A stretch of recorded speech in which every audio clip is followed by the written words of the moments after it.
అందరికీ నమస్కారం. ఈరోజు మీ ముందుకు మరొక అద్భుతంతో వచ్చాను. మన అద్భుత అనుభవాలు విని చాలామంది తమ అనుభవాలను పంచుకోవడానికి ముందుకు వస్తున్నారు. కష్టంలో ఉన్నవారికి డబ్బు సహాయం చేయలేకపోయినా మాట సహాయం చేయాలి అనే ఆలోచనతో మా అనుభవాన్ని పంచుకుంటే అది విన్నవారికి ఏదైనా రూపంలో ఉపయోగపడుతుందేమో అనిపించి జనగనుంచి ఒక కుటుంబం ముందుకు వచ్చారు. ఇక ఆలస్యం చేయకుండా అనుభవలోకి వెళ్దాం. జనగాం అనే గ్రామంలో ఒక కుటుంబం నివసిస్తోంది. ఒకసారి ఆ కుటుంబంలో భార్యకి గొంతు సరిగ్గా పనిచేయకపోయింది. అంటే మాట్లాడలేకపోయింది. మాట తప్పిపోయింది. వాళ్లు చాలా ఆస్పత్రులకు తీసుకెళ్లారు కాని ఎటువంటి ప్రయోజనం కాలేదు. కొన్ని రోజులు తర్వాత ఆమెను కొన్ని ఇతర ప్రదేశాలకు తీసుకెళ్లారు. అక్కడ వాళ్లు ఒక అనుమానాస్పద విషయం చెప్పారు. మొదట్లో వాళ్లు నమ్మలేదు. కాని గతంలో ఒక గురుమాతపై విశ్వాసముండేది.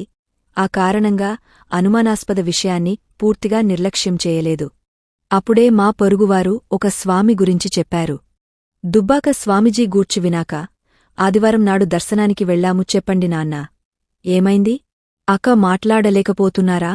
బాధపడకండి, రేపటివరకు అక్కకి మాట వస్తుంది అని స్వామివారు ఆశీర్వదించారు. మేము వినగానే సరే చూద్దాం అనుకున్నాం కాని పూర్తిగా నమ్మలేదు. అయితే స్వామీజీ చెప్పినట్టే 24 గంటలలోపే ఆమె మాట్లాడటం మొదలుపెట్టింది. మేమంతా ఆశ్చర్యపోయాము. అసలైతే మేము కమ్యూనిస్ట్ పార్టీకి చెందినవాళ్లం. ఇలాంటి విషయాలు మేము అస్సలు నమ్మం. కాని ఆ రోజు నా భార్య మాట్లాడటం మొదలుపెట్టినప్పుడు మా కమ్యూనిస్ట్ పార్టీ నాయకుడు కూడా మాతో పాటు ఉన్నారు. ఆయన్ను కూడా ఇది ఆశ్చర్యానికి గురిచేసింది. నిజంగా ఈ స్వామీజీలో చాలా శక్తి ఉంది అని అనుకున్నారు.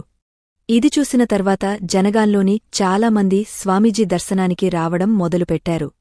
అదేవిధంగా నా ఒక స్నేహితుడు గత 3 సంవత్సరాలుగా కొన్ని వల్ల శరీర నొప్పులతో బాధపడుతున్నాడు. ఆయన స్వామీజీ ఆశీస్సులు తీసుకున్న తర్వాత 3 వారాల్లోనే ఆ నొప్పులు తగ్గాయి. మిమ్మల్ని స్వామివారిని నమ్మమని నేను చెప్పను. కాని ఎవరినైనా నమ్మే ముందు అసలు గురువు ఎవరో తెలుసుకోండి. మనమంతా బయట అద్భుతాల కోసం డబ్బు, సమయం వృధా చేస్తుంటాం. నిజమైన సద్గురువు అనేది దేవుని ప్రత్యక్షరూపమే.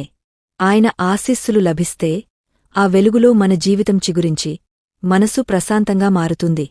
ఇది 10,000 మందిని దర్శించుకున్న లభించని దివ్యానుభూతి. అందుకే జాగ్రత్తగా, శ్రద్ధగా గురువును ఎంపిక చేసుకోవాలి.